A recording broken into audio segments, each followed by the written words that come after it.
Love doesn't always end with closure.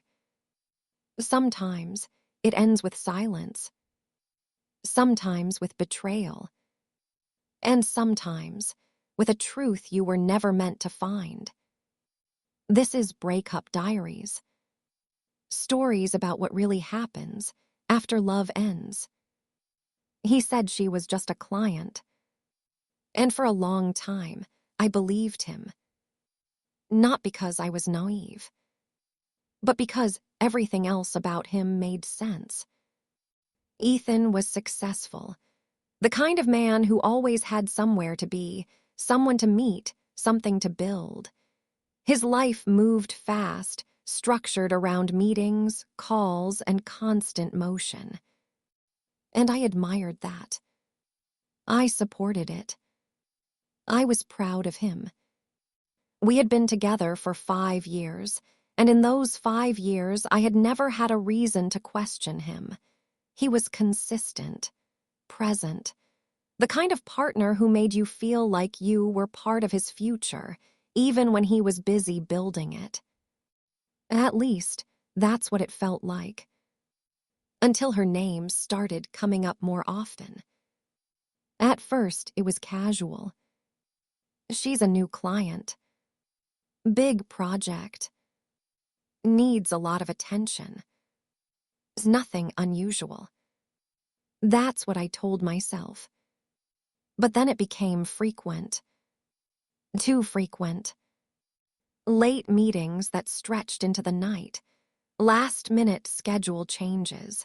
Calls he would take in another room, his voice lower than usual. I noticed it. Of course I did. But I didn't question it, not out loud.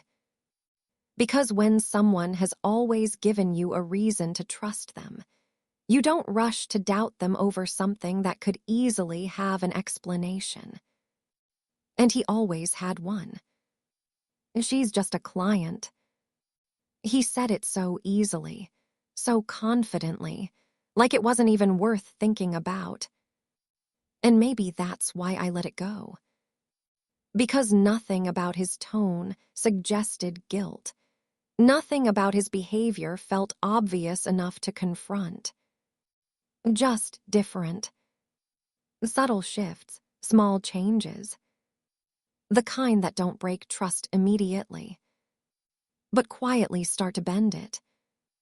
I told myself I was overthinking, that I was letting something small turn into something bigger than it was.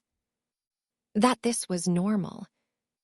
That this was what dating a successful man looked like. And for a while, that explanation was enough. Until one night, he said something that didn't match what I already knew. And that's when I realized, maybe she wasn't just a client after all. The first time I realized he was lying. It wasn't because of what he said. It was because of what didn't match. And once you notice that, you can't unsee it. She's just a client. He said it again. Calm, casual, certain. Like the conversation didn't even matter. And maybe that's what made it worse. Because the more he said it, the more it started to sound rehearsed. At first, I told myself I was overthinking. That I was turning something small into something unnecessary. But then the pattern became impossible to ignore. Her name kept coming up. Not occasionally. Not randomly. Consistently. She needs me to review something tonight. Her schedule changed, so I have to meet her earlier. It's a big deal project. I can't mess this up. Every explanation made sense on its own. But together, they started to feel off. One night we had plans. Nothing big, just dinner. Something we hadn't done in a while. I was already dressed when he walked out of the bedroom, adjusting his watch, not looking at me the way he usually did. "I have to cancel," he said. Just like that. No warning, no hesitation. "Client issue. It's urgent." Of course it was. It always was. I tried to smile. Tried to be understanding. "Visit her?" I asked lightly. I don't even know why I asked it like that. Maybe I wanted him to laugh. To tell me I was being ridiculous. But instead, he paused. Just for a second. Then, "Yeah, it's her." Something about the way he said it didn't sit right. Not what he said. But how? Too quick. Too controlled. Like he had already expected the question. "Okay," I said. And that was it. No argument. No scene. Because I didn't want to be that person. But that night, while he was out, something didn't make sense. He texted me at 9:12 p.m. "Still at the office. This might take a while." Except, earlier that day, he had told me the meeting was across town. I stared at that message, reading it again. And again. That's not what he told me. And in that moment, something shifted. Because it wasn't just a feeling anymore. It was a fact. And facts are harder to ignore. That was the night I stopped asking questions out loud and started paying attention in silence. The first time I really questioned him. It wasn't a feeling. It was a series of tiny things that didn't add up. And once you see them, you can't look away. I started noticing the patterns. Little things at first. Calls that ended abruptly when I walked by. Messages deleted before I could see them. Quick excuses that didn't match the schedule he gave me. Every single one seemed small. Insignificant even. But together, they told a story I wasn't ready to hear. I replayed conversations in my head. Every mention of her name. Every meeting he had to attend. Every canceled plan. I thought I was imagining it. I really did. Until the day I caught it. He told me he was at a client meeting downtown. I knew the office well. It was on the opposite side of town from where he claimed to be. I texted him casually. "How's the meeting going?" And he replied almost immediately. "Running late, should be back soon."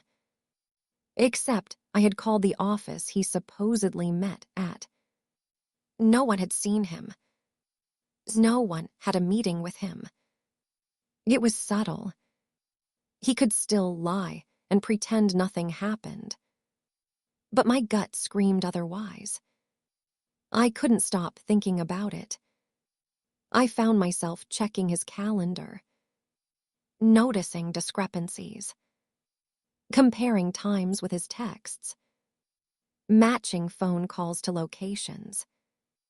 Every little detail started forming a map I hadn't wanted to draw. I tried to convince myself. Maybe I'm being paranoid. Maybe it's really just business. But the mind has a way of catching what the heart refuses to see. By the end of that week, I wasn't imagining it. Every client meeting left him absent. Every phone call felt secretive. Every excuse felt rehearsed. And the thought that had been whispering in the back of my mind finally became loud. She isn't just a client. That night, I didn't ask him anything. I didn't confront him. Instead, I watched. Not him. Not her. I watched the cracks in the truth he thought I wouldn't notice. And in that silence, I realized something I could never unsee. He wasn't hiding from work. He was hiding from me. I knew her name before I ever saw her face. And the first time I did, my stomach dropped. Because she wasn't just a name in his messages. She was real. And she looked nothing like I expected. It was a Friday afternoon. I was running errands near his office. I didn't plan to see anything. But as I passed the building, I saw her. A tall, confident woman. Blonde, polished, mid-30s, business attire that commanded attention. And she was laughing at something he said. Close enough to touch him. Something about the ease between them made my chest tighten. I couldn't move. I couldn't look away. I wanted to believe it was professional. She's just a client, I whispered under my breath. But my gut refused to agree. I started watching more carefully. Every time he left for a meeting, I noticed how quickly she appeared. Every call I overheard hinted at a familiarity that went beyond business. Her name in his texts, always affectionate, almost playful. It wasn't just messages anymore. It wasn't just speculation. I could see it. She was part of his world. And I was not. That night, I replayed every moment we'd had together that week. Cancelled plans. Half-hearted apologies. Late texts. He never once mentioned her directly. But the truth, it was written in every little omission. I wanted to confront him. I wanted to scream. I wanted to demand answers. But something stopped me. I realized I needed more than a glimpse. I needed proof. I needed the truth in black and white. So I waited. I watched. I took notes in my head. Every detail mattered. Every lie left a mark. And then it happened. A text notification on his phone. I didn't touch it. I didn't swipe. But I saw just enough. A single sentence from her. That made me question everything. She knows about you, doesn't she? And in that instant, the world shifted. I wasn't just suspicious anymore. I wasn't just doubting him. I knew. The next step was inevitable. I had to find out how deep this went. The first text that changed everything flashed on my phone. And just like that, my entire world shifted. It wasn't a long message. Just a few words. But the weight of them crushed me. She knows about you, doesn't she? I froze. Not out of confusion. Out of certainty. I had seen enough. He wasn't hiding from work. He was hiding from me. And she was part of it. I thought back to every meeting, every canceled plan, every late night.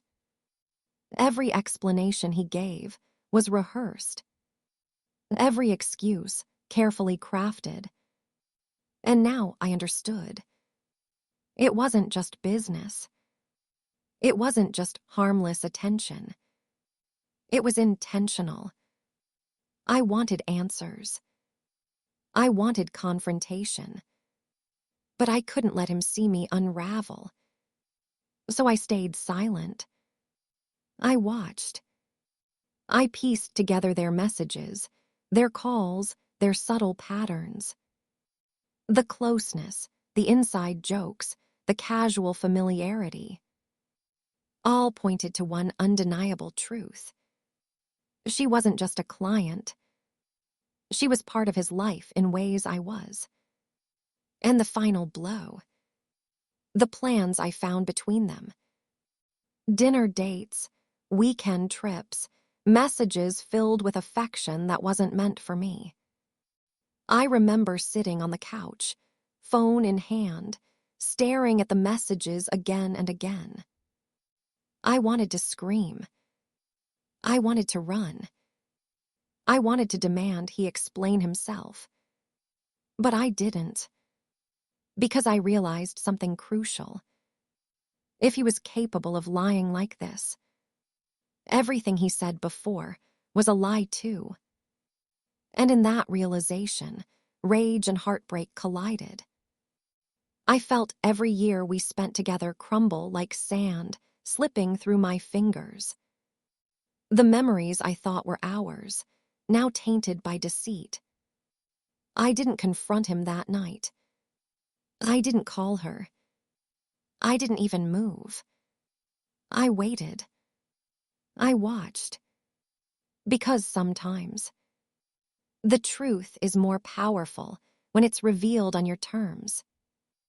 And I knew the moment I chose to act, the entire illusion of his life would shatter. That night, as I stared at the ceiling, a single question kept looping in my mind. How could he hide this from me for so long and think I wouldn't notice? The moment I decided to confront him, I realized something I hadn't allowed myself to see before. It wasn't just about betrayal. It was about me. About my life, my dignity, and my future. He came home that evening, unaware of what I already knew. He smiled, kissed me, talked about the day. I nodded, pretending everything was normal. Inside, I was a storm. Anger, sadness, shock, all colliding in silence. I didn't scream. I didn't cry. I didn't beg for explanations. Instead, I planned. I made one simple decision. I would take control. I sent a text to her. Short, precise. Not angry, not dramatic.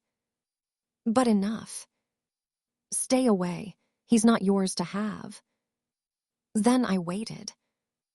And as the night unfolded, I watched the cracks in their world appear. Messages went unanswered, calls left on read. The balance of power shifted without a word spoken. He finally came into the living room, expecting confusion, expecting me to beg for answers, expecting guilt to control me. But he found none. Only calm.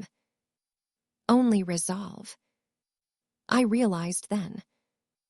I didn't need to destroy him to reclaim myself. I didn't need vengeance. I just needed to walk away. The heartbreak stayed. The questions lingered. Would he ever truly regret it? Or would he continue hiding behind excuses in his next relationship? I don't know. And maybe I'll never know. But I do know one thing. I survived it. I walked out stronger. I became untouchable in ways he never imagined. Sometimes love isn't about closure. Sometimes it's about discovering your own strength. Sometimes it's about noticing the truth before it destroys you and using it to build yourself back better than before. And as I locked the door behind me that night, I allowed myself a quiet thought. He said she was just a client, but the truth is, I was the only one who believed that. And maybe, just maybe, that's all the closure I'll ever need. I still wonder, how long would he have continued the lie if I hadn't noticed?